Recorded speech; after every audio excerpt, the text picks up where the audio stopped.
First day of this new year. Welcome to everybody on all the platforms. I'm very happy today because we started very well today and a lot of things got done and a lot of people were contacted, old friends called. So it was very happy day that way. Uh, I kind of came up with something last night. Um, I was sleeping and then got up and this came to everybody does these resolutions for the new year. I thought I would put a little bit more twist to it because a lot of people make a resolution about weight loss, about something they want to do, and all that. But I want them to look a little deeper. So resolutions will take one letter at a time, like a or for relationships. Tomorrow morning, 8 o'clock in the morning, on all channels, and then next the letter E in energy, and the next letter S for the self, and the O is for the ojas, and L for the loving, U for the universal, and T for Turiya, I for inward, O for others, N for new, and S for service. So the idea is to take each letter and see what we can do, what we can resolve about doing something about it in the upcoming year. If not all year, at least start with a nice resolution. That kind of thing I was talking about is very good for people. For example, or relationships. We can just examine what's my relationships are like in the family or with the loved ones or with friends or with colleagues, associates, with the industry, with the country, and with the planet itself. So, what kind of things we could do to improve them a little bit better? That kind of thing I was talking about. So, I will take up relationship tomorrow, probably invite people to come and contribute too. But at the same time, we can uh, express our perspective on that. And I want to add my 2 cents to that. So that should take a good discussion about in depth of one particular thing that we could improve this year. You know, I'm not trying to preach or anything. I'm just trying to explore so that we can get to see those kind of things very well. Then the same thing about energy, how we deplete our energy is a fact. Everybody depletes energy with gossip or, and we will get into it without our knowledge sometimes, or unnecessary talk or unnecessary brooding into the past, something that happened. Those kind of energy busters. So, how can we conserve that? That's another thing I wanted to talk about. And then S is for self. Self is that independent Atman that we have, and how do we conduct ourselves regarding that. Ojas is a energy that is really maintains our immunity. So how can we talk about in this pandemic? How do we increase that immunity enhancing energy? L for loving, obviously. We can talk about the love and being loving and all that. And universal is the U, the universal values, universal truths, universal principles under which we are abiding. How can we really understand things in a universal way? Okay. And the T is the Turiya, that's a Sanskrit term. It literally means fourth state. We are awake, sleepy, and also dreamy, right? Those three states all of us go through, but under the all, there is the consciousness which they call Turiya. That is there when you are in deep sleep. We're going to talk a little bit about that. And then I is the inward. How can we really look inward? What does it mean? Why do we have to do? What is the important thing? For me, this year that was very important because I was able to find time to be really inwardly oriented and all that right in the beginning of the pandemic, and that has really resulted a lot of peace and also transgression of some suffering and also blissfulness. Okay, we'll talk about that. And then the other O is for the others, where there are no others. We are all one. That's the one, the concept about it. And then N is for the new. Obviously, we are going for always for the new. How can you look into the newness of things, or newness of our life patterns, all that, And finally, S for the service. How can we bring in service attitude into anything we do? You know, there's a lot in that karma yoga of India, and in that yoga they talk about serving the humanity, serving like the divine. So whatever we do, we kind of give it like service, that kind of thing I'm talking about. Or even if you don't want to go that far, just being service attitude really makes us humble and also really satisfied within whatever we do. So I actually teach transformation course from ego to servant leadership. We can talk about that too. So all these things I wanted to announce, so that's why I came in. It will be starting tomorrow, January 2nd, 2022, at 8 a.m. Central, 9 a.m. Eastern, and Indian time will be 7:30 p.m. And this will be on Clubhouse, Wisdom app, and Instagram Live, and also all the channels of Twitter, Facebook, LinkedIn, and YouTube.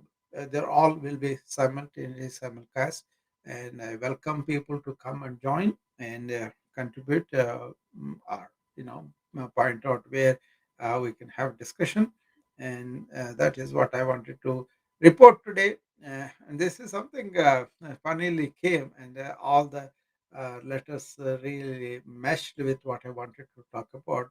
Basically, I wanted everybody to see what is turning inward, what is that Turiya state, what is that Atman, what is that they're talking about conservation of energy, how the relationship can be improved when you can see everybody in that energy where we are all universally one, and how can we be there and then communicate with people so that we won't see the superficial filters on the people, and we'll be really happy to do that, so we won't have the conflict, we don't have the division and identification in a different way, all that will be gone. But that could be utopian, that could be something altruistic, but at the personal level, at least we'll have some piece of between friends, between spouses, between children, and all that, right?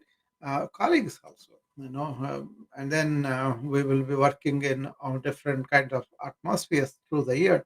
Then we'll meet different kind of people superficially, but basically they are all same in the interior. That's what I wanted to emphasize, and maybe we can make decisions based on that, and then see whether we can improve our inner lives and outer lives a little bit. That's the hope. It's not like a preaching or anything, it's just exploration into these philosophical truths that are universal, that are there all the time, and then go from there. Okay, so that is what I wanted to do, and I wanted to announce that, and so that people will know ahead of time. I did put the posts in other platforms, but it may be short time. But it's a new hour, so I'll be doing the morning yoga session 6 to 7. Then I will take that 1 hour break, and there's some people are there on the Zoom sometimes, and then I will attend to them. Then I will come 8 o'clock on all these platforms to basically continue the same probably, so that people can. This will be a separate room, though. We will be opening on the resolutions and go from there. Okay. So, anybody on the Wisdom app want to come up and engage in this discussion? You are more than welcome. I would like to see. Uh, so, I think 13 people are there right now, but as the hour goes, we can invite more people that way. And then there are people on the Instagram, and I don't know how many people are there on the YouTube and other channels. Um, and then it's just open for the clubhouse too. They usually filter in slowly. Um, Hi Kamish, how are you? You want to come up? Maybe we can talk a little bit.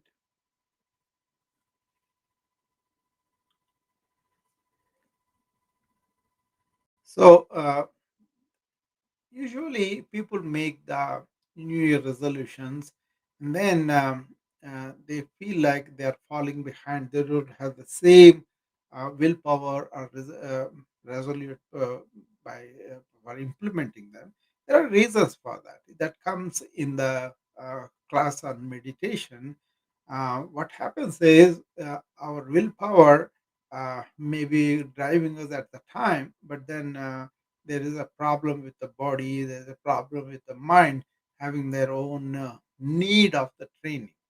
Okay, if you don't know that and you make decisions based on your own willpower at the time, you're inspired, you want to do, for example, you want to lose weight, or you want to quit smoking, or you want to exercise. These are the most common resolutions we see, right?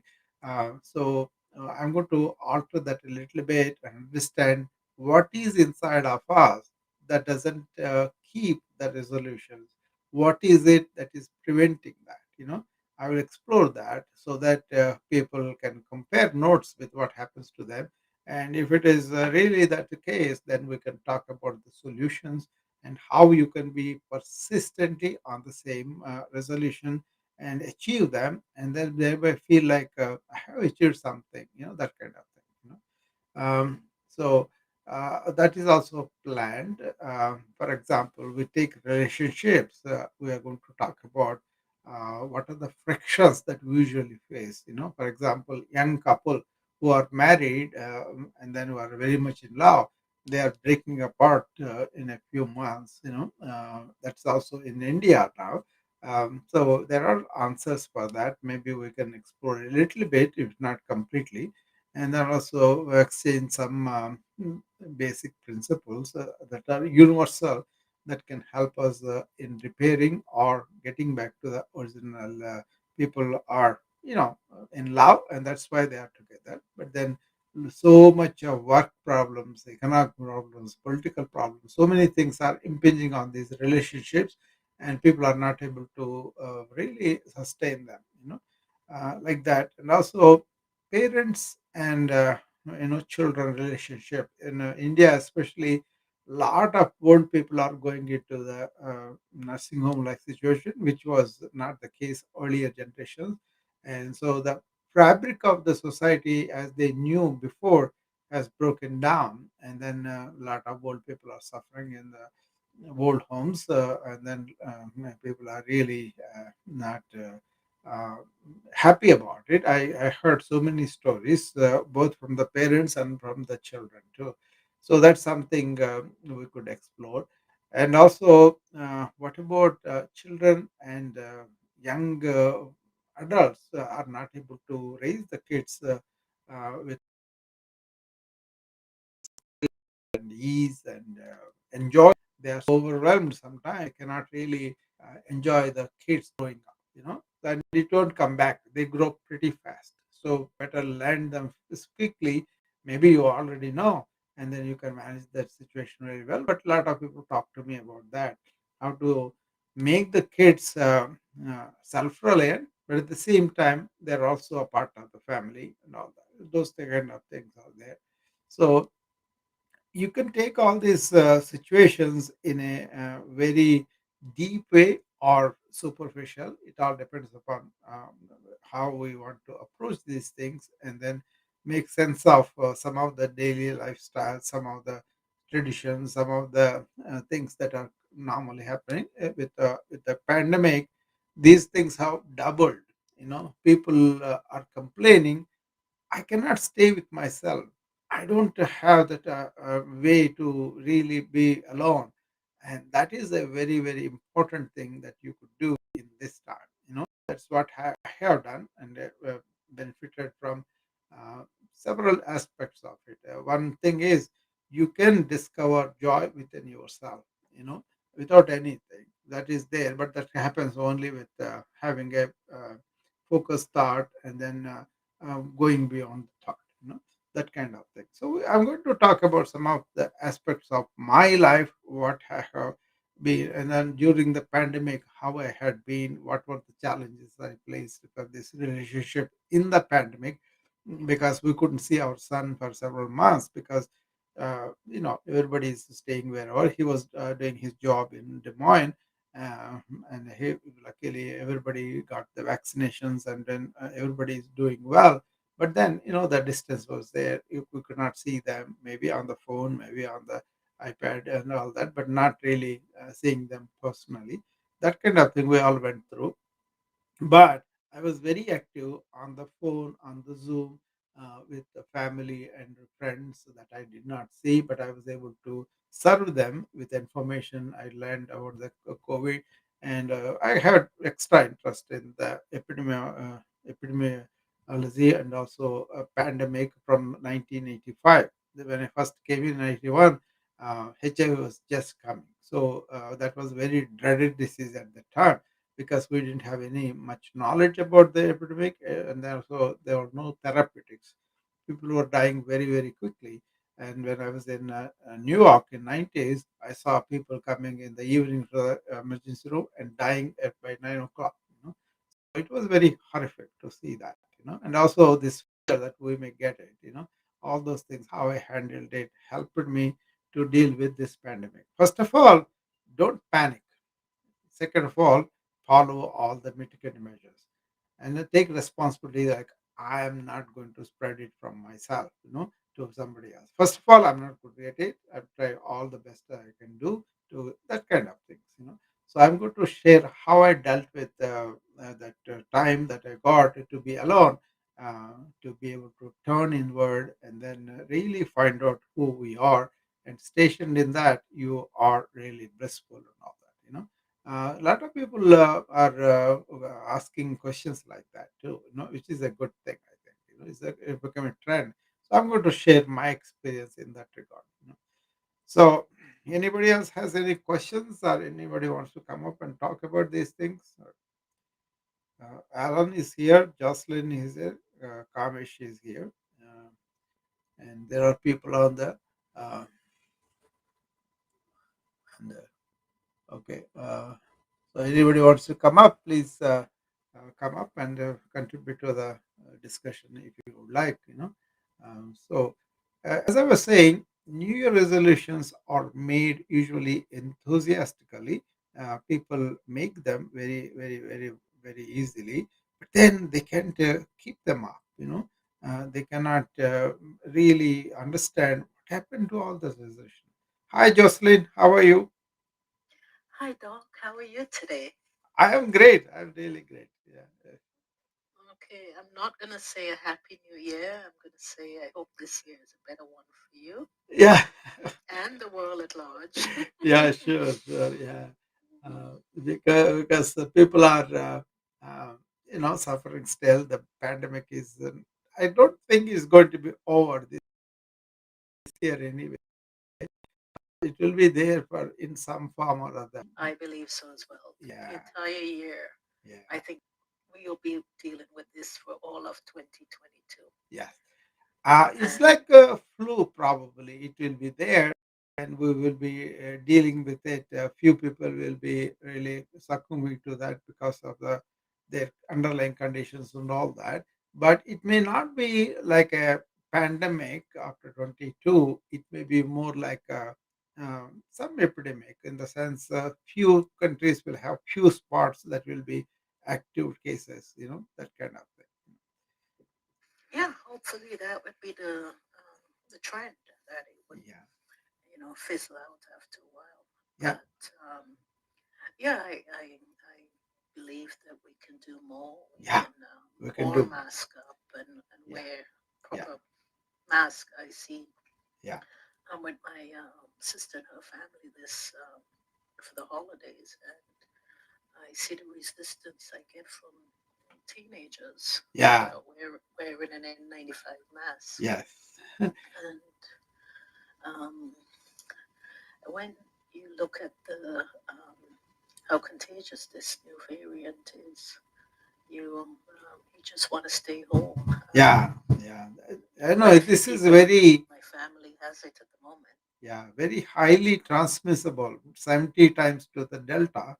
But so far, those are all cases that happened unvaccinated, and also the cases are overwhelming the hospitals a little bit. And hopefully, after this break or the new year, they won't go up. If they go up, probably uh, there will be some serious cases. Probably, we are hoping they like in the trend in the South Africa and England and other places, the cases may be high, but the fatality in the sense of serious illness and going to the ICUs and dying, that may be lower.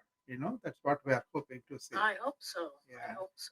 yeah, And you know, a lot of doctors are not going to like me for saying this, but mm, elective surgery, I would stay away from a hospital. Those who are well should yeah, try and stay well. I would not be rock climbing. I would not be doing any high risk type of sports. exactly. Uh, I would Yeah. try to stay as safe as possible. Yeah. I mean, that is the difficulty, right? Hospitals are saying we can't survive without doing those surgeries and all that. And some cases of chronic cases, the checkup and all that was not done earlier, and people suffered because of that. So either way, we are having problems. So hopefully they can control this very quickly. The one thing with Omicron was cases went up like a rocket and then came down like that too in other countries. So hopefully it will happen here in the US also. Uh, What do you think, if I may ask, what Mm. do you think the medical establishment has learned from this? The WHO, the NIH. Yeah, We got a really horrible start to yes, this, the way we handle this.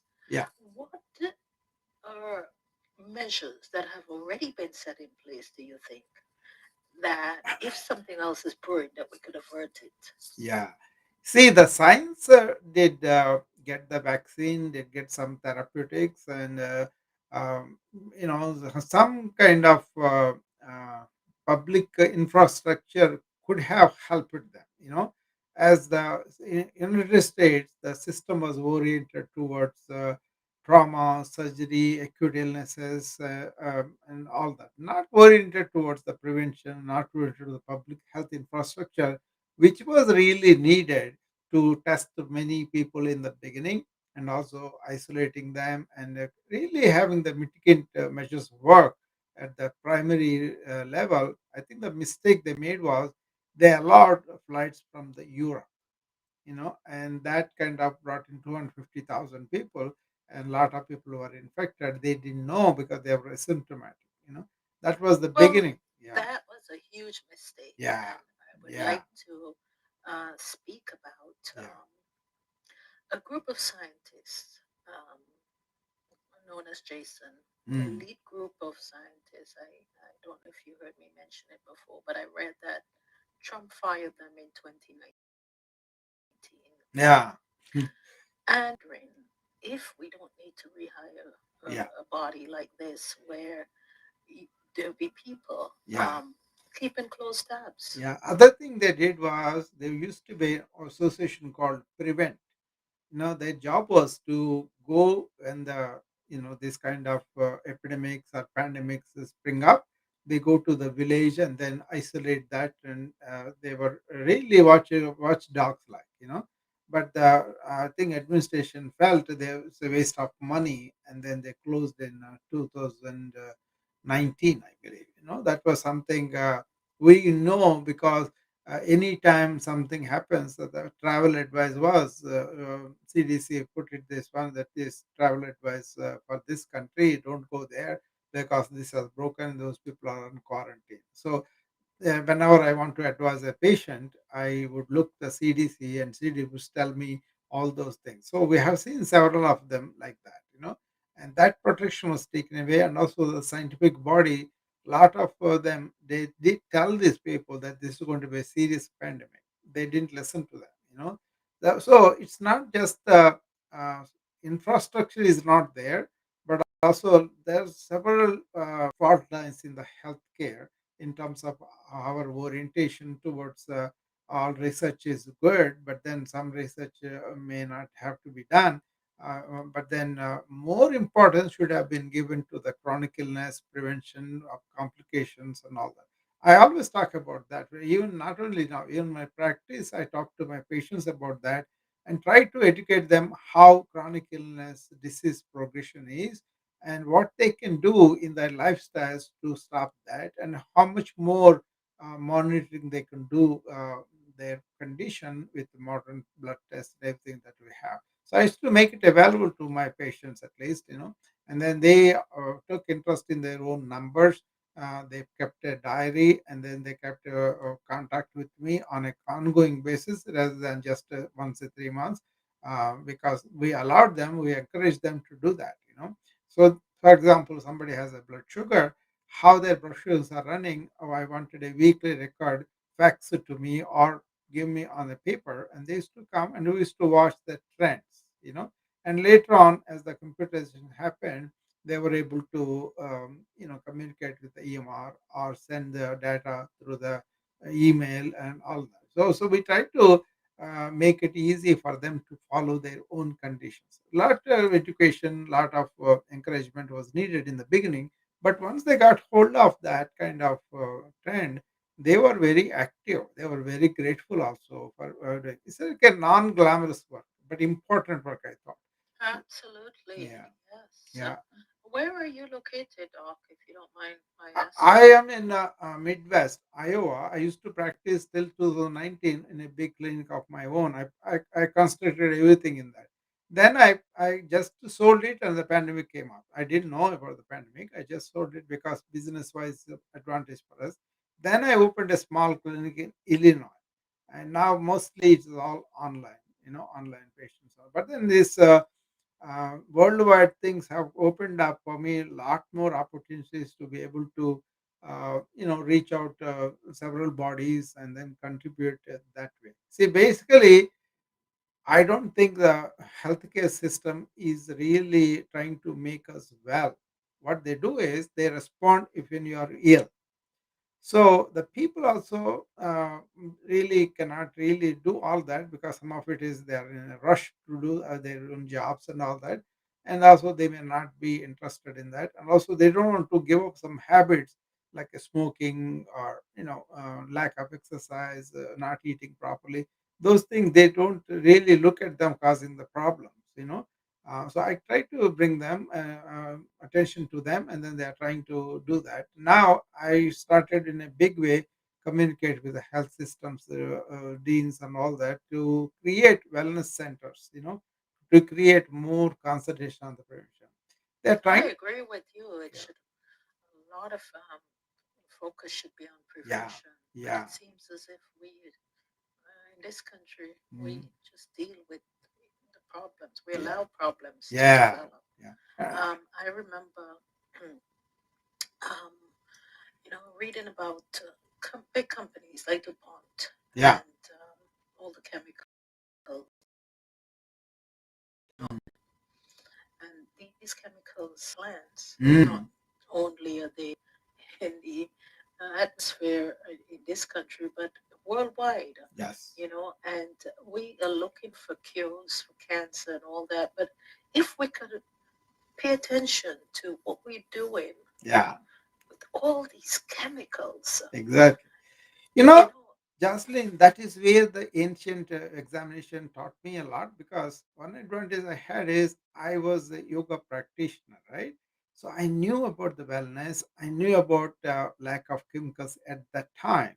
But then, if you take antibiotics, that is one thing I was very focused on, not to give too many antibiotics to my patients and also enhance the antibiotic resistance. Because very early in my career, 1985, I was shown antibiotic resistance panels and everything. We have to farm in our own hospital, and then from there I kept at it. And if you see it, we are not changing our behavior of asking for antibiotics and also giving animals quite a number of antibiotics. and that's where the antibiotic resistance is mainly coming from, really. So you are absolutely right. All the attention to the chemicals of overuse by these companies. It's not even controlling it. It's just allowing the waters to be polluted, and then air to be polluted. They just gave them complete shit, right?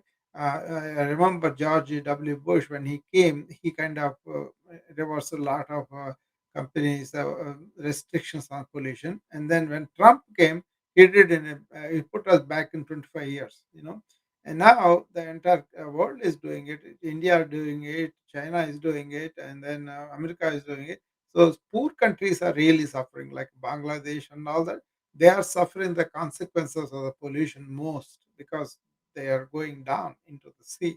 Uh, And that's the problem. yeah, Even though you try to, clean up your act.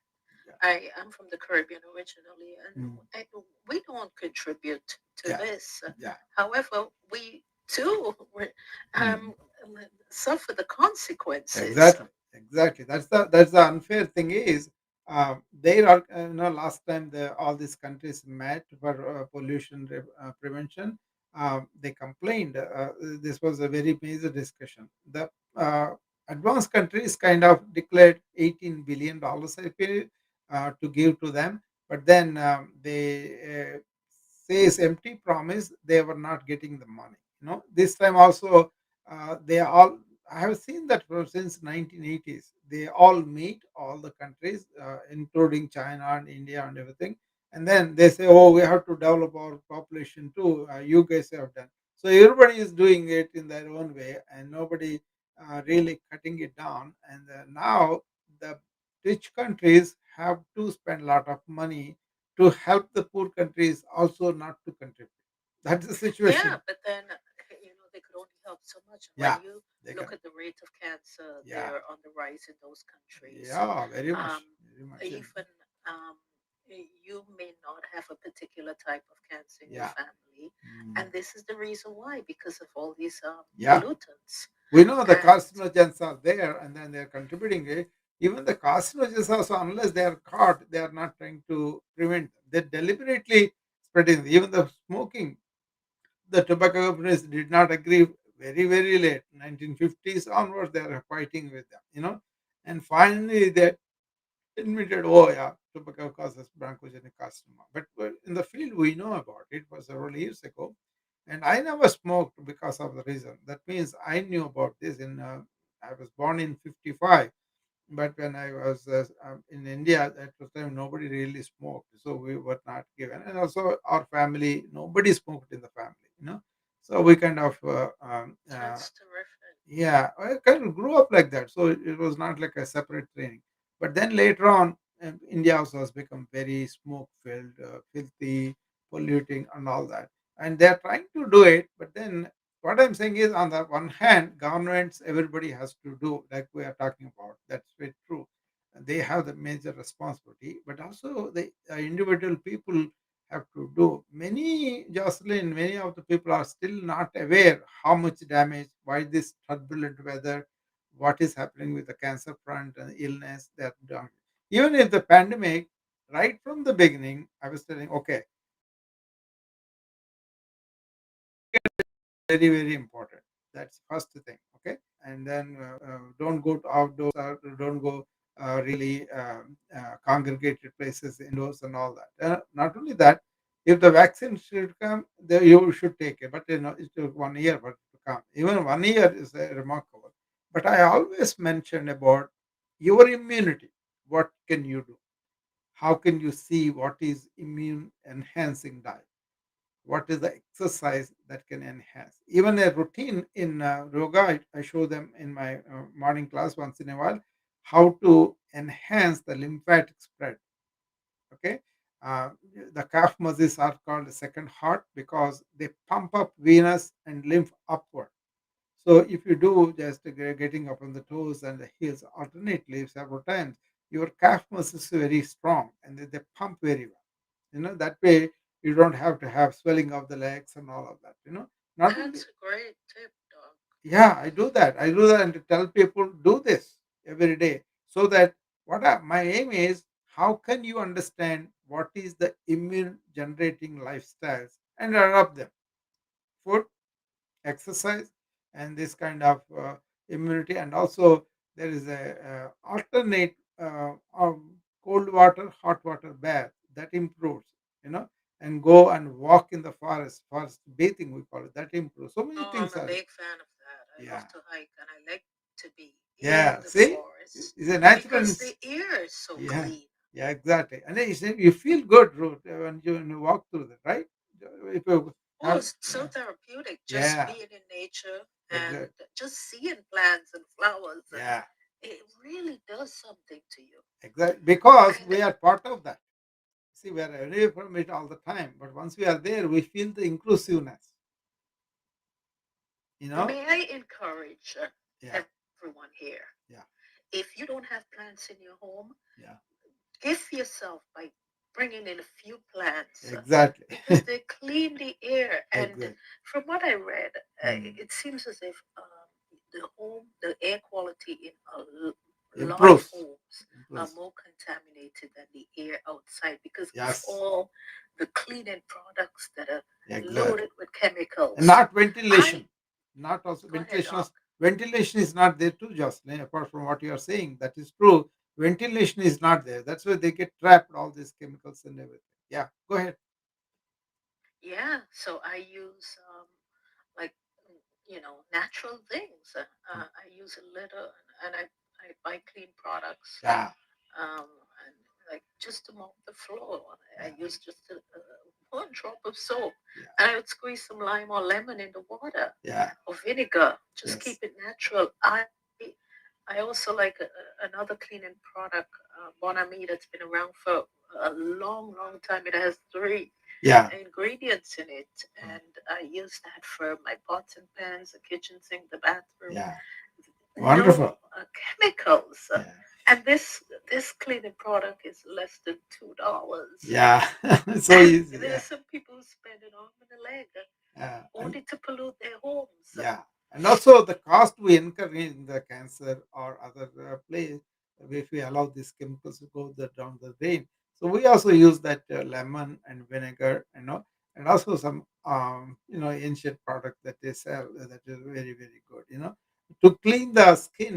They make this special powder with several grains in there, and then you use that like a paste and then use on the skin. It washes so much better than the soap, you know I agree. I so agree. I mean there are so many natural things we can do which is good for our body, and also which is good for our environment.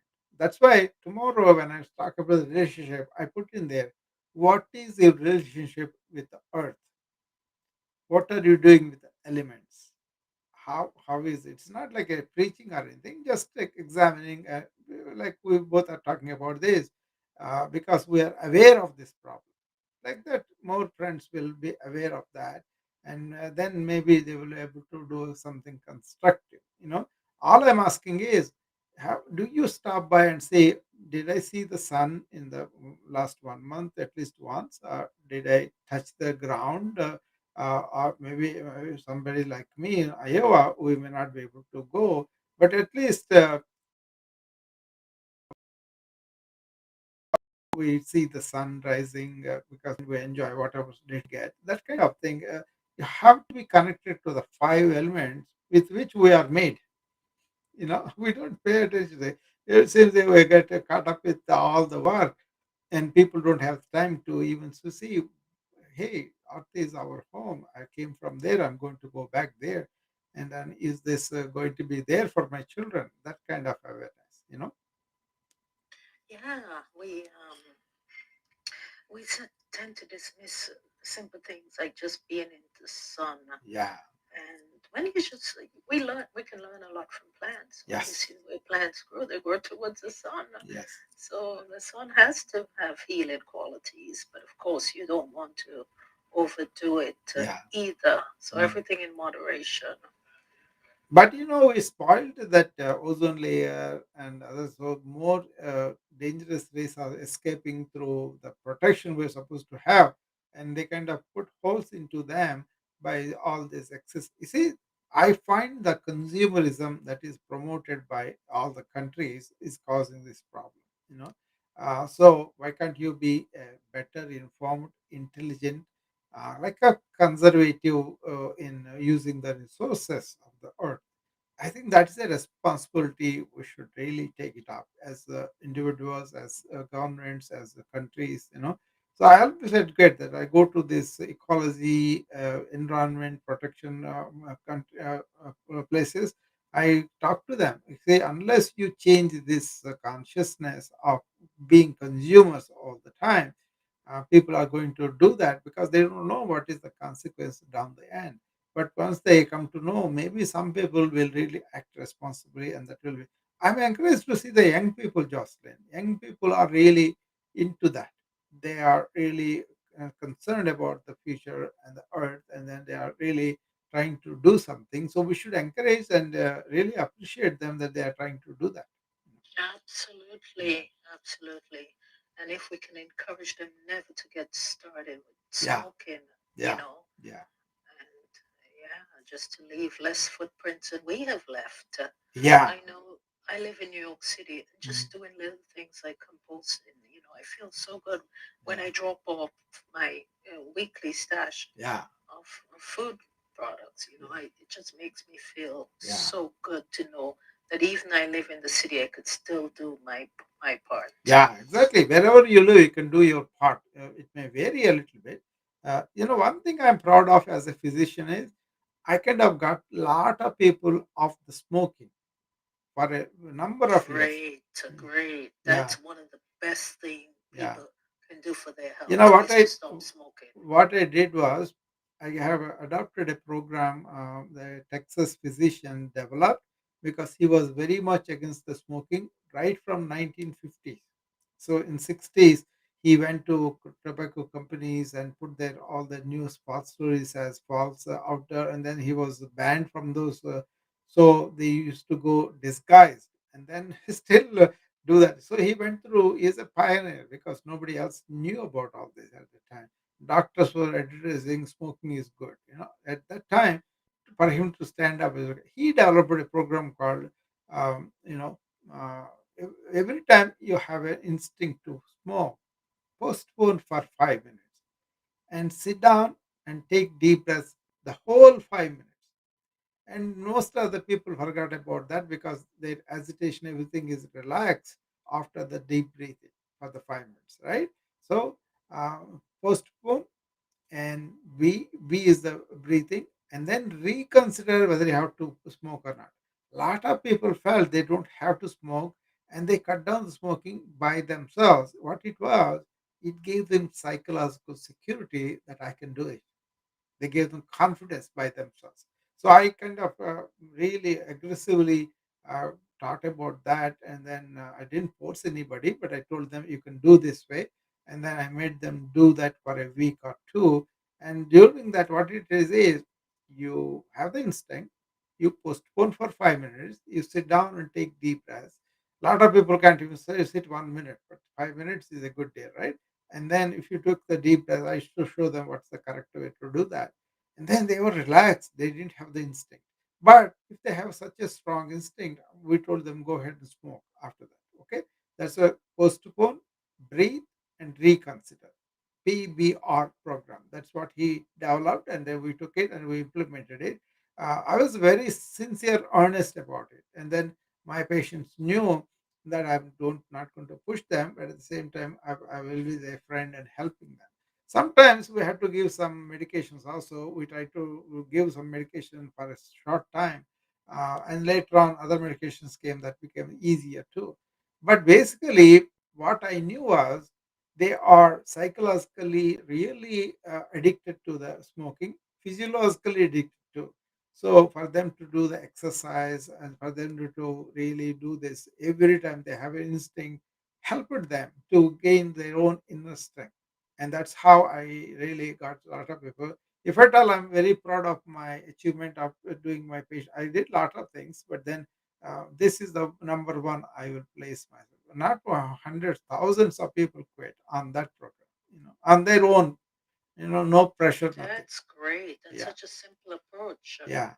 Other thing that I got benefited from that was my son, when he was very young, he saw this, he understood what it is. Then he became a smoking advocate, anti-smoking advocate. So he went and found his own kind of organization, and they went town to town, and they took time off, and then when their vacations and all that, so they went and they worked staying in the hotel, spreading all this all over the town, and they promoted that quite well, their own program. I was very proud of him for doing that.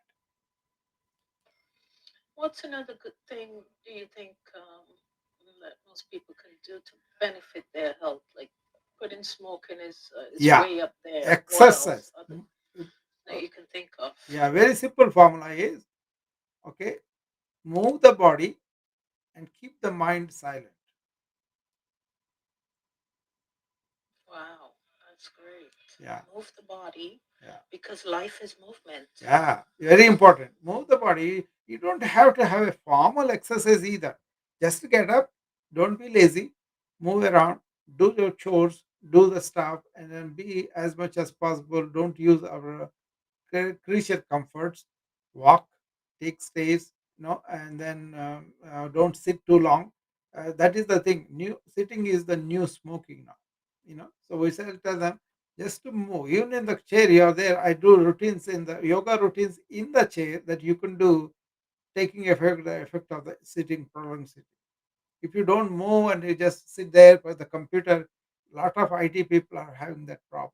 So I'm trying to help them to do yoga. I did the yoga routines on my Instagram. I put it there too for people to see and do that. Yeah, that's great. Mm. I like your holistic approach. Yeah, It's not just about curing diseases, but yeah. it's preventing them. Yeah, I mean, we are going to do the follow up on the research. What are the new things we have in the genomics, microbiome, all those things I'm familiar with. I'm not against the modern medicine, only excesses of it, and not using the correct things and fault lines that I cannot talk about. My thing is wellness can be protected by us, and then if you are illness, then the health system is there, go there. But health system also has to promote this wellness, where you are physically strong and flexible, and your mind is alert and aware, and also you are loving and emotionally stable and have harmony with people and workers and everything. All those things come under wellness. So people are really taking up. My whole thing is that, Jocelyn, I wanted to help wellness oriented lifestyle, wellness oriented health systems. I'm working towards that all the time. you know. So it's a The very, profession needs more people like you. I yeah, have so much respect yeah. and See, only see. thing difference is there are other people who does that in the modern medicine, but I had the opportunity or the fortune to look at the ancient wisdom in terms of daily lifestyles. I'm not taking anything drugs or anything herbs or nothing. I'm talking about how they thought, how they related to the entire world, how they really protected the earth. We can bring into lifestyles very easily. My patients in the apartment, they are growing vegetables on their own. I In love that. yeah, in Iowa, in the winter also they grow some.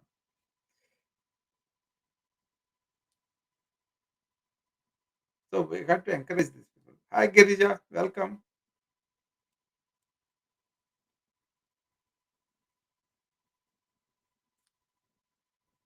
Girija, are you there? Sorry, sir, I had bad connections. Good morning. Good Good morning. morning. Yeah. I think you missed my announcement. I was doing this uh, New Year resolutions starting from tomorrow, 8 o'clock. Today I did an introductory class, but I'm going to do 10 days, taking each letter on the relation. I mean, we're going to start with R of the resolutions, first letter, relationships first tomorrow, and then Great. Then the E is for energy, S for self. I put in a Instagram post also. You may want to look at it. Yeah, yeah, definitely, sir, definitely. I think you will enjoy that because I don't want them to make resolutions and then couple of days forget and then feel. Some people feel depressed because oh, I thought so well. I want to quit smoking. I want to quit alcohol. I want to exercise more. I want to eat better. All those things I made, I am not able to keep it up. They don't understand what is that mind mechanism that is making them not to do that. Those kind of things. But also leadership in the broader sense I want to talk about. And I think a lot of people may not find palatable, but I still am going to say my piece, whatever I think that is right. So all I'm saying is promoting healthy lifestyle.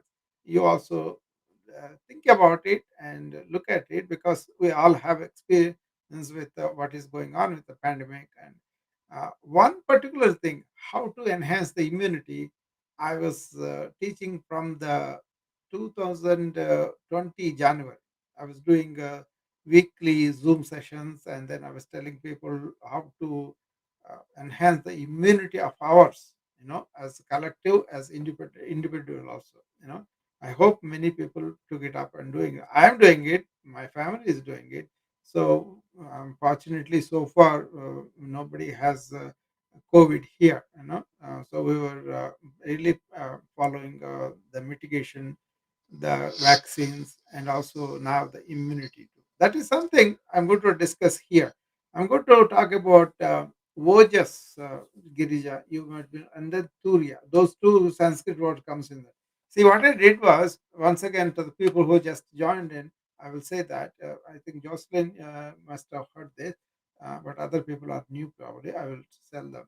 See, what I did was last night when I was sleeping, suddenly I woke up and all these things came to me. Then I said, okay, New Year resolutions.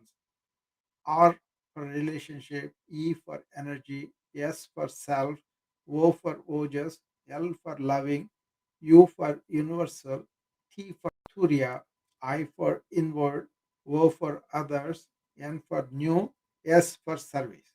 So what I wanted to do was, okay, you can do a lot of things that can enhance your health, both physically, mentally, and spiritually too. If you turn inward, find yourself, and be in that energy, then you will be in that Turiya state and all that. But basically, that is the big picture. But even if you take relationship, I want to ask people: are you looking at your relationship in a way that you would do something positive, either to enhance them or to resuscitate them? There are a lot of people having divorces and all that, right? So that kind of thing I want to help by suggesting some things that they could do now.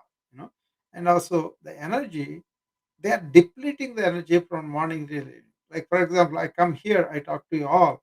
My energy is enhanced. It's not going down. I'm not tired. Only thing is, other engagements are there. I have to finish the room. But otherwise, I get a lot of energy by sharing. That kind That's of. a great point Yeah. because the more we give to others, the Yeah. more we share our wisdom, Exactly. the more we benefit from it. Yeah, you're exactly right, Jocelyn. That's why all these years, I don't feel like I am doing favor to other people. They are doing favor to me by listening to me. I'm getting all the energy. And it was so inspiring, sir. It's inspiring. Yeah. It's just we're really. Yeah. I mean, more than hearing, it's like a real in their life. I'll be very happy. People are listening, but then patients of mine listen to me and they go and do some things at least. And then they are honest enough to communicate with me that why they are not able to do what is difficult. Then I can really tell them alternative or look at the things maybe they are not looking at the same way.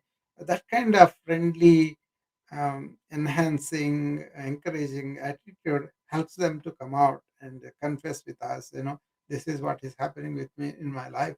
Can you suggest alternative and all that? Lots of times they want everything fixed with a drug, but I tell them no. That's the last step. First, let's do these things. That's where it takes some time for them to adjust to me. But then once they adjust, and they can save money, they can save the chemicals, so they can really about the carcinogen risk and all those things. They look at it.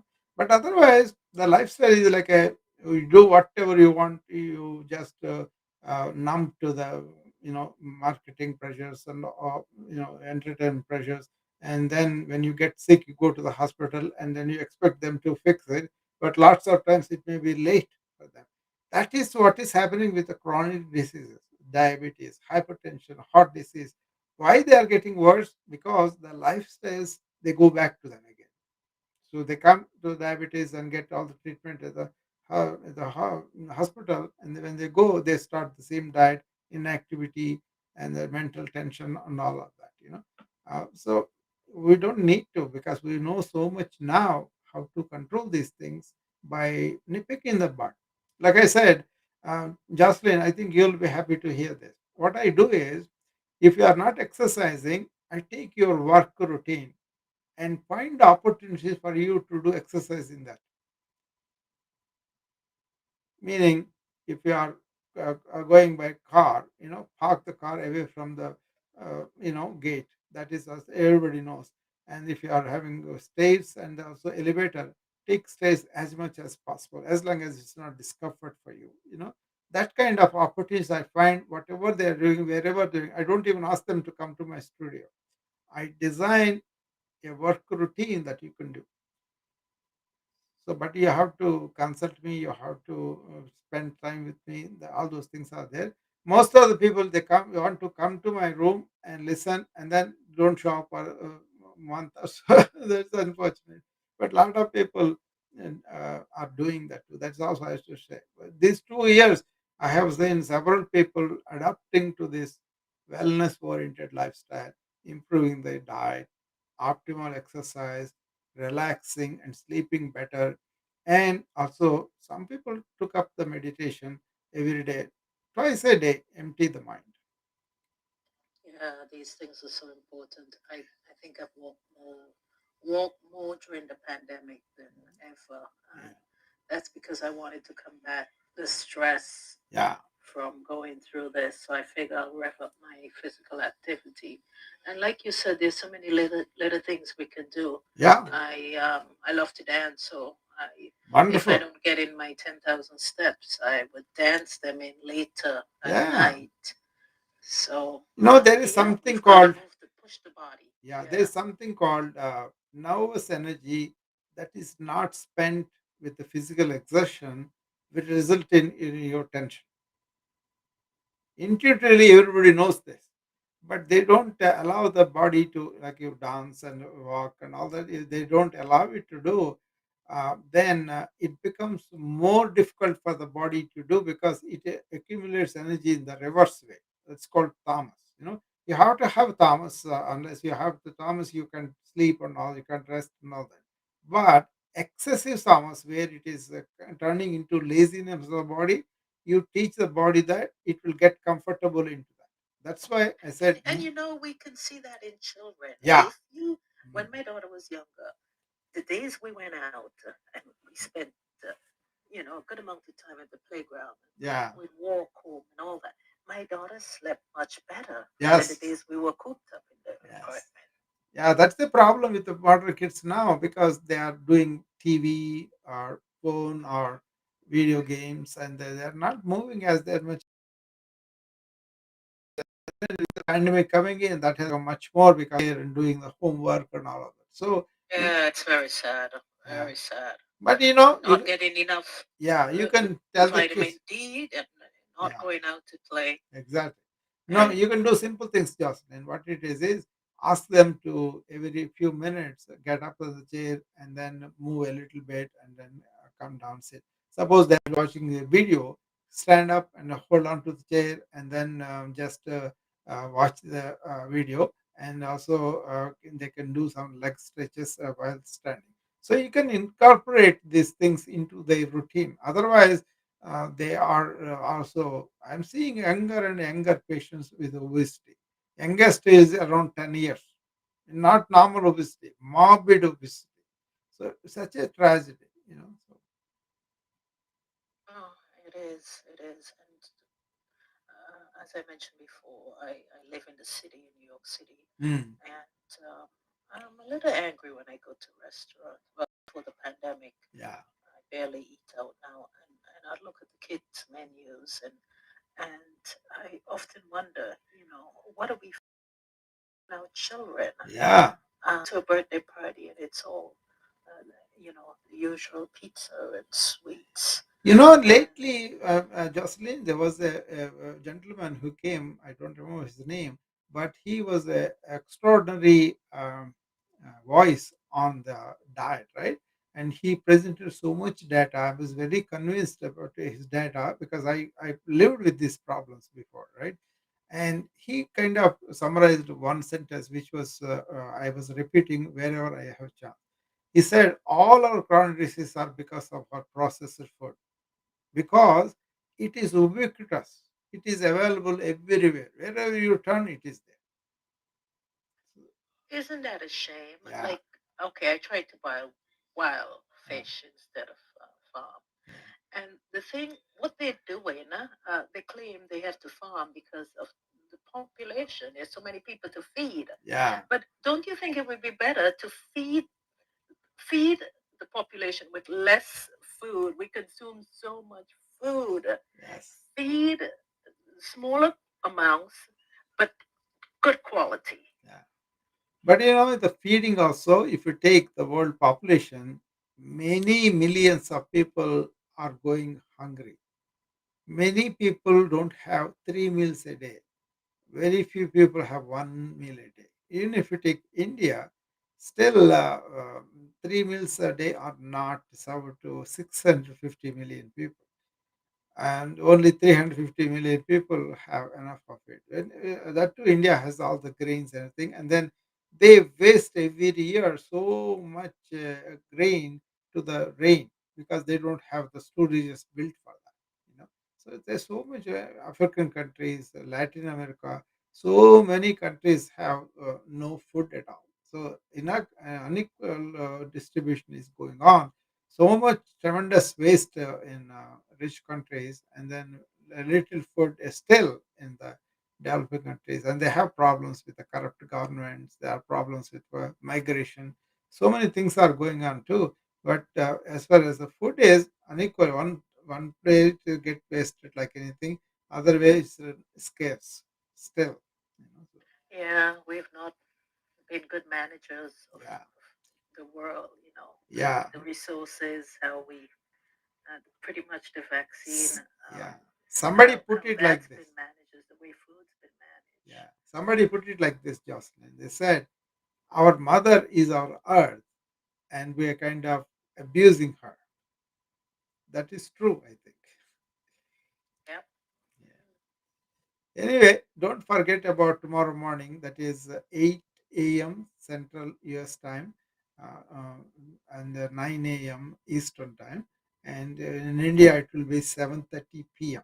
Okay, I'll be starting that 1 hour every day, 8 o'clock to 9, on all these topics. Tomorrow, it will be relationships. We'll talk. We'll take a look at it. It's not like a preaching anything, but observing what is going on with relationships and how we Yeah, can improve. relationships are so important. I Yeah, think the longest study very very on important. Yeah, has been going on at Harvard. yeah. Where I guess you'd want to discuss that tomorrow, right? Yeah, we can discuss all these studies, but I'm going to go much deeper into the ancients, several thousands of years ago. See, these studies and all that, they only do certain socio uh, factors or socio psychiatric factors, But then this kind of lifestyle, they take it for granted that should be the way. But I kind of differ a little bit and more go towards our natural intuitive intelligence, and then determine for us what is really we should be doing. So it is kind of a different subject I'm going to take, but then we'll take the cultural factors also. There it comes, why regimes are such a brink, wherever you see urbanization, wherever you see this industrialization, commercialization, or even technical excellence. IT community in India they are going through a lot of problems with the relationship factor. So we're going to talk. I think it will be kind of expensive. I can talk for a day if you want me to, but I want to keep it just for 1 hour, and then we and then individual people who have problems and all that they can bring it too. That will be more relevant to them. So uh, I don't really value these few hundred years of studies and all that because they don't have even idea about what is the human interior like most of the ancient cultures had. So I'm going to bring that perspective into this. And also, I know the Harvard study, what they were saying, but I will examine the limitations and all that too in that study also. So, So, just before you leave, yeah. I'd like to know what are some of your favorite foods that you think, are just superfoods? Superfoods, yeah. There's a list I'm going to tell about that, but then I have a video I made this on my YouTube channel. Somebody else has asked it. I sent them to it, but I don't have much advertisement on the YouTube channel, but I have done them from January 2022 till now. Every week I did them, so some of them are placed there. But the list goes with berries. We eat a lot of strawberries, other berries also, and avocado. Kale, broccoli, and mushrooms. Of course, green leafy vegetables, um, spinach, any of those. So we do combination of what are called dal, and dal will have several different leafy vegetables, and garlic, turmeric, and tamarind, we call it. All those things are very, very good. We have fortunate we have several spices included in the Indian diet, Jocelyn. So we don't have to pick them like individual, but they are already ingredients there.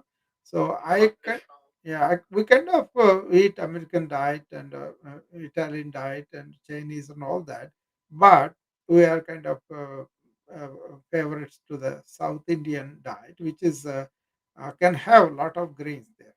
So what we do is we kind of reverse the equation. We eat more vegetable curries and less of the grains. The grain also like brown rice, which has a lot of fiber and protein in it, rather than polished white rice. So all those. Girja knows all those dishes I'm talking Yes, about. sir.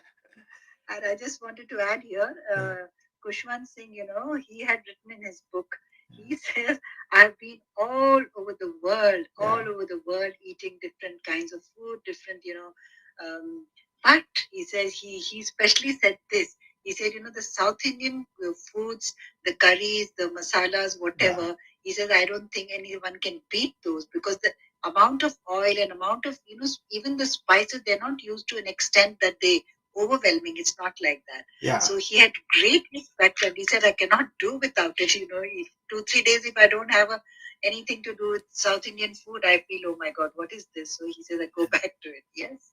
I'm trying to bring Akash up, but I don't know. It's not allowing me. So Maybe he has to leave the room and come back.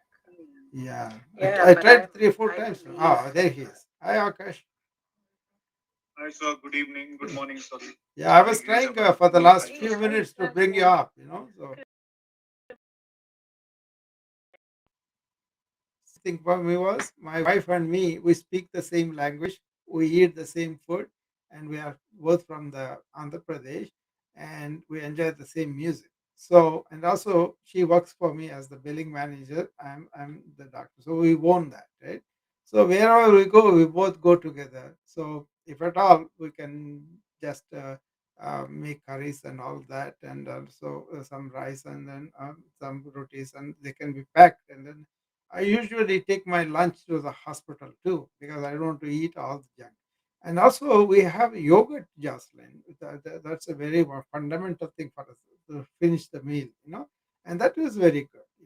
And then lately they discovered, probiotics, but then Indian diet had that for a long time. So I ate the yogurt from the childhood. We never missed it. No meal of ours, Doctor, you'll agree, is complete without that, Yeah, isn't it? We cannot yeah. imagine.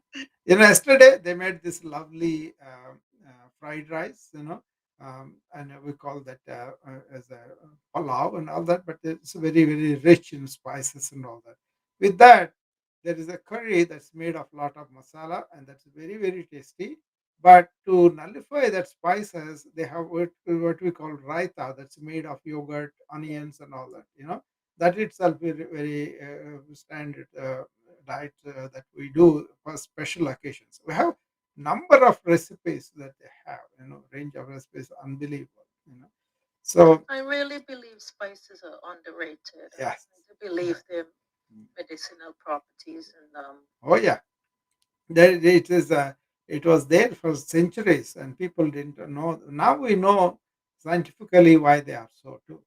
Akash, you have something to say or some comment or question? Uh, Firstly, good morning to everyone. So I just returned from Kerala. I stay in Bangalore, Ah, and since you were talking about say the food that we eat, so I yeah. had this Kerala Sadhya meal, Ah, and I was just thinking about how detailed our meals are in the sense. Every little part of the meal, right? So the chutney, yes. the poriyal, the rice, all of that. I was just thinking how much of work has gone into that Yeah. to design such a meal for humans by humans, right? Yeah. For that matter, when you compare it to a burger, when you compare it to a pizza, the only thing that you can gain out of that is the Okay. taste. But Yeah. beyond that, I don't think so. People have really engineered that food in the way that it's supposed to be beneficial to the body in way. So Yeah. if you look at the meal that I had, then it will have something for the liver, something for the brain, something Yeah. for some part of the body, right? Now, let And me I tell would you, let me something about this our diet origin because I took a lot of interest in study for several years. It was so extensive, but it comes from consciousness and then understanding what is the natural constitution of the body, how it can go out of whack, and what are the forces responsible for that. What are the things that in the nature have the same bioenergies that will come and then nullify these bad effects. So they are called uh, the consciousness. They called purusha. The manifestation of the nature is called prakriti, and that prakriti has a natural constitution tendencies, and then if it goes out of whack it's called vikruti. The vikruti goes out of because those bioenergies called doshas, though vata pitta kapha, those are the names, they go out of whack. And then once you understand them, your lifestyle, your food, your exercise can be adjusted accordingly, and then you will be much more in homeostasis, we call it in modern medicine, in balance with that. And they knew it to the nth degree, and they knew it what is called Bejas area. That means those tendencies that you have, Akash, you will carry in your genes to your children, or you are carrying those things from your grandpa. You know, so they knew about this, and then they, after a lot of spiritual investigation, they have recommended this regular lifestyle for ordinary people to easily follow. So there are so I kind of examined every lifestyle that ancient had, how they constructed their houses, how they kept their houses neat, how they kept their how they kept their minds clean. Even the inflate senses like in the West, it's supposed to pacify the stress and then make you internally very blissful. The sound waves, the megahertz that they decide they divided these mantras, all that, they really generate waves in you that are causing cellular immunity to improve. We now call it oxygenation, and all of that, right? But they have done the movement of the sound does the rhythms to you. Very simple thing. Every day morning, I make people do a, u, ma. These are three letters that ancient Om, they say that is the initial sound that comes out, because if you do the a, u, ma, You can try it even now. If you then say ah, oh, ma, you will see your tongue is not moving. But then the correlation is the ah sound for the visceral nervous plexus will be resonated. That will be calmed down. Whereas if you come to the thoracic plexus, that is oo. If you come to cervical plexus in the neck, that is the ma. All those things occur. Om. That's the sound that comes. All the three combined.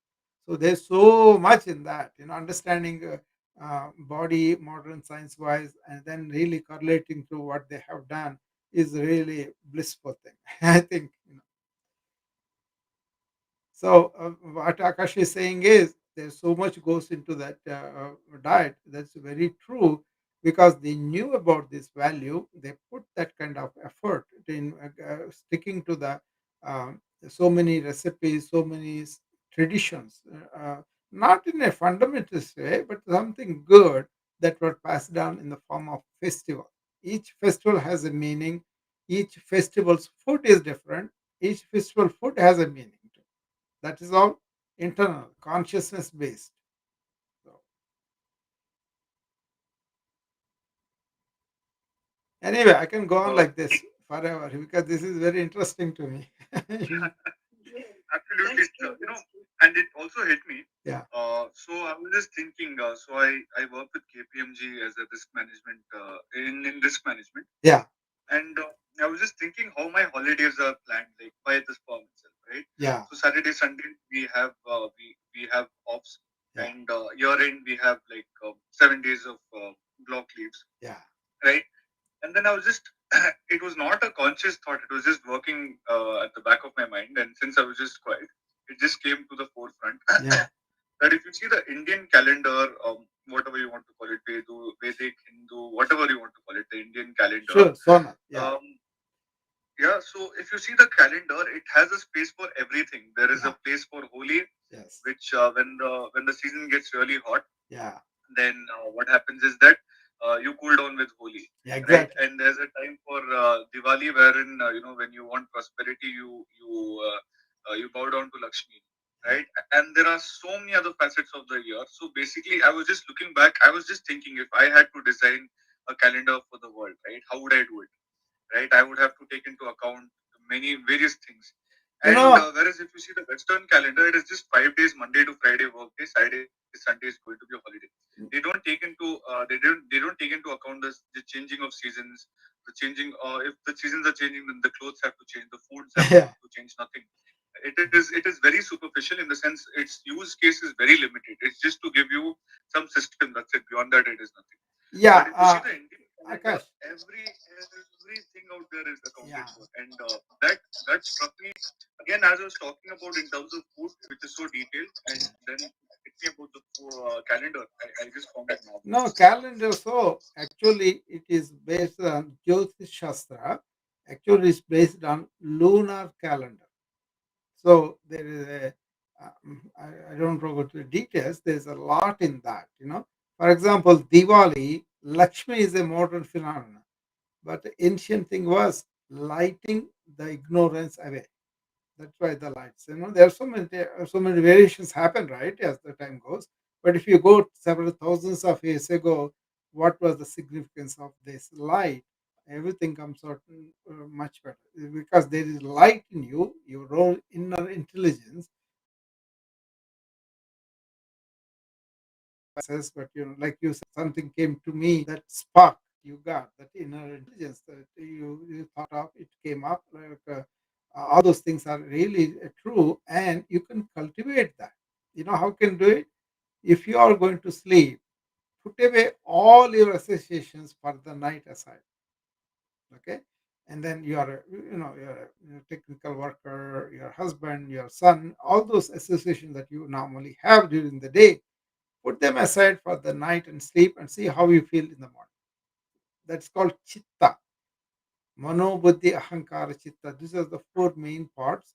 And the chitta access most of the people don't have. You had a glimpse of that, but you don't know how to cultivate it lots of times because we are not trained. But once you train that, you were, it's called mastish. that is a dhi is the spiritual power. But they have all these terms for that. Excellent terms in Sanskrit. I wish they had taught us Sanskrit as a main language. Then I would have. I understood a lot of them up now after studying a lot. But then, if they had done it, we would have discovered all these things very early and then passed it to the children too. Yeah, I think I want to I want to add as a teacher and in art, everything is connected to nature. Yeah. All the Indian music is connected to nature, seasons, Exactly. emotion, and if you look at rasa, Yeah. the whole aesthetics, everything is.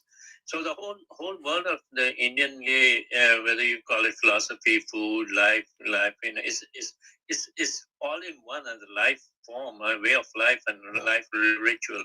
Yeah. So that's the beauty of Indian way of living, and I think the West have never got to understand it properly. No, They're even catching up to it. Jit, even now, the Rasa Siddhi is a. I was advising these actors and musicians and singers about that because if you have a talent for something, you are resonating with the nature, the sounds that you hear, the repeat of the song, and all that, right? Uh, if you are just involved in the fulfillment of that inner drive, you will call what's called rasa siddhi, blissful uh, fulfillment of that within you. That is described in Samaveda. Samaveda is connected to all the arts. Whereas modern thing, what they did was they put this ego and they put this profit. That's where it is get corrupted. A person who is talented will be corrupted by egoic inflation, and that is very dangerous, because it can inflate, it can go down. Okay, but if you can understand and go beyond it, like I told my son who is a trumpet player, I didn't want him to focus on the claps everybody is giving it to him. I wanted to focus on his inner excellence, and he was fulfilled just by that, but then this profit, this we have to have a result, that is also fallacy. What they did was, you are so immersed in what you are doing, you are not even conscious of what is going to come. What is important is how flow structure you have about reading or learning or enjoying the musical instrument, anything like that, so the people who discover that blaze, they find all these external things are nothing. I kind of say that, yeah, they're very much, because I'm in bliss all the time. People say, why? Are you crazy? No, I'm not crazy, because that is the end of this sadhana, and when you have that, you don't have to feel like you're an extra human being either. It is possible and you can reach for it. This is the forever fulfillment that they talked about. They called it moksha, or nirvana, whatever it is. But that cannot be just stable. You got to be in that sadhana all the time. But this rasa siddhi is something they said, a dancer is a true dancer when there is no dancer identifying with the ego. Correct. And like when you go to Ajanta Ellora, Yeah, you can see that they would meditate, and all these sculptors and artists. exactly. So their sadhana was, Yeah, they would get the bliss of making the artwork, yes, and that was a way of life, for the artist. yeah. And it was anything to do with ego. You Yes. don't see the names anywhere. You don't know who they are. Yes, So yes, it has yes. nothing to do with ego. Exactly true. Jaitu was saying they didn't want to be identified. Now to go to the different temples, everybody wants to say I do and all that. I get nauseated feeling when I see that. But no, that is their own ignorance. But actually, what they did was, like Michelangelo did this too. They have this deep meditative state. Actually, you don't have to meditate. You have to be in that being, and then they visualize in their inner ear how the sculpture, how the god's image is in that stone, and then they chisel away what is not that away from him. And that's Correct. yeah, Yeah, that's the bliss. yeah, That is, and yet you're right. And I think identification concept came from the Renaissance, Yeah, in the West world. Ayurveda, And prior to that, Aurobindo. really didn't care about who did the artwork. It was always commissioned by the church or the temple. Exactly. But I think, yeah, sadhana in different way. The way you lead your life, Doctor Rao, you're amazing. What you're saying is something very profound. And once you Yeah, get into that no, this state, you can always be in bliss that wherever you're doing, whatever you're doing, and nothing else matters. Jeet, how it how this came about as a physician, right? What I read about Ayurveda Vaidyas are they first go into this meditative state and then examine the patient. So then what happens is you will see a lot more than otherwise you are doing. Everything is mechanized versus being humanized and all that. You know, a real Ayurveda Vaidya, he will first go into that, and then he's not at all. I was looking at one of the Ayurveda Vaidya. He was teaching pulse taking, right? With the pulse, they can diagnose you have problem with the liver, gallbladder, and all that, right?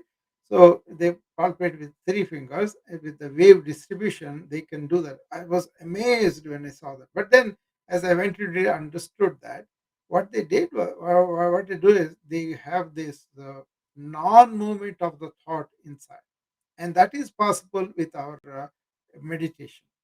That you can do that. uh, yeah, the non-movement Yeah, of the the state of no thoughts, the state yeah, of no thoughts. yeah, When when you merge yeah, in a form of energy, you're non-being. That's yeah, what Shiva. Is that exactly. you're not. Exactly. Consciousness that is separate from the prakriti. So you got to go beyond these three gunas. But you know what? What I try to do is with Ramana is the one. He's the one who taught me Atma Chittan and how to be in that being all the time. Okay. There is a simple breathing thing we do that has become sahaja now, automatic. Before it was like kind of effort, but after that it becomes sahaja. When you do that, when I say people, meditation is not an act, but it is a state of being. They don't understand because they only know this movement of thought, and they know to calm it down and it becomes unbearable and then go back into that again. So that's why very difficult to learn work as a doctor and also do this. But once you understand, both become easier. Only thing is your ego becomes your slave, your thought also becomes under your control. So it doesn't pop up project. I think the idea of prana, the breathing, Yeah. and how it helps physiologically and biochemically is very, very important. I think I'm learning a lot from you. Thank you, Doctor. Yeah. Did you see my yoga practice in the morning? Yes, but yeah, I wanted to join, but I have a time conflict. So, Yeah. but I will try No, my no. best. The point of making that was, I say three simple principles there. Be here and now. That means don't let the thought go into the yesterday or into the future. Be it here and now. Okay, that is the element of the thought to what you are doing. And deep breathe. Several times I make people do deep breath. What it does is it stimulates your parasympathetic nervous system, the biggest nerve, whereby you are very relaxed. Okay, and you take that with you through the day. And the third thing I want them to do is do both sides of the body equally. So we do the simple breathing to awaken, and then the series of asanas, and during asanas you do a lot of breathing, and also keeping. And then we do the breathing. 10 different types I show them. How to pranayama is prana is the life force. Ayama means you extend the life force by slowing down the breathing and number of breaths are reduced. Okay, that's a must for modern times to be non-reactive. Otherwise, the reactive nature will continue and that will hurt you. Lots of and this is causing problems for the patients also because first wave came in India. People are not very familiar with this virus and all that. They didn't get, but then they saw lot of damage with the first wave, and they are kind of know they are afraid of it. So when the second wave came, lot of people really induced a cytokine syndrome, that is a sympathetic overdrive, by getting afraid and anxiety. I'm not blaming them. I'm saying just what happened. Most of the people died because of that immune response, because of that cytokine syndrome, the stress hormones. So if you teach them, there is the Mahakirtan, Hare Rama, Hare Krishna. When you do that, this sattvic and this is the parasympathetic nervous system stimulation there in the brain, and that will help you to really encounter this kind of stressful situations better. So I'm kind of cool all the time because of that. Correct. Thank you so much. And yeah, I've been through all that. When I was a teenager, I went to very deep meditation, and that changed my whole life. And the bliss that I have now is, and the calmness and everything came Yeah, from there. yeah, So yes, I'm learning every day, and I'm more like a seeker. Always learning from everyone. yeah. So That it is is the it's something so that wonderful that a lot of people don't understand, yeah. and they force themselves to meditate and try to attain nirvana and moksha, but nothing can be forced. When your body is ready, you'll automatically get it. No, no, it's not when the body is ready. When we are clear in our mind, then we will go towards it. But that takes time. I do make people do their own thing. So that's okay. Whatever they want, we can help, but we cannot force them. We can only encourage them. But what I'm saying is, these kind of things are not brought to the notice because of the um, invasion of so many people came, and then some of it is took backseat. But still, people who want to know, it is there. I'm here in the United States since 1981, but I was able to access all that and then understand it, and also incorporate that into the modern lifestyle. A lot of my Western friends, they are very sincere, and then they take it so sincere, and then they really very um, scrupulously performing yoga, scrupulously doing process, asking questions, attending classes, a lot of them. Unfortunate with the modern Indians is they think it is their property, like you have a guava tree in the house, but you don't ever eat that fruit. you know that kind of thing. And then the lot of it is they are so hypnotized by the Western modern thing. They are kind of not able to get back to it. They're kind of confused generation. So they have to open up their eyes, and the treasures are right there.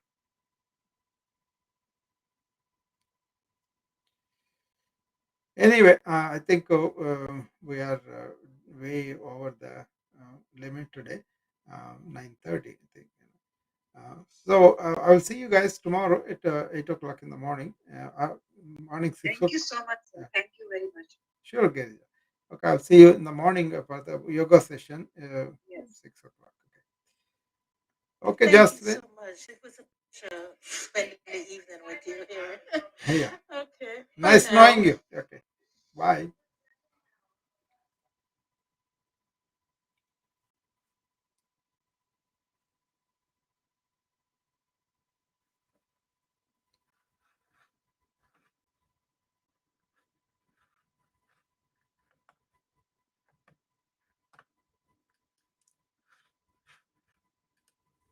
Okay.